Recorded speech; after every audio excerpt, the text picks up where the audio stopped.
Hey everyone, and welcome back to another video. And in this video, I'm going to be going over how long does it take for the GoPro Max battery to fully charge. Now this video is going to be particularly useful for individuals who just got the GoPro Max. How long is it going to take to charge? Let's say that you accidentally forgot to charge it last night and you're about to go on a trip and you're looking to charge it fast. Now the time it takes to charge the GoPro Max battery depends on the power source being used. So it really depends on the adapter which you're using. So for example, if I take this adapter here, this charges at 100 watts. So if you have any less than that, it could take longer. So usually the higher the wattage of your charger, the quicker your GoPro battery will actually charge.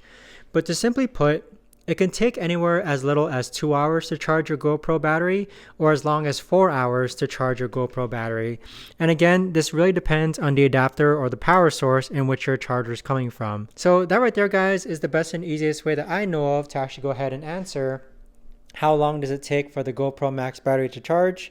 If you guys know of a better or easier way to actually do this, let me know in the comments down below. I would love to know. Thanks so much for watching, everyone, and I'll see you guys all in the next video.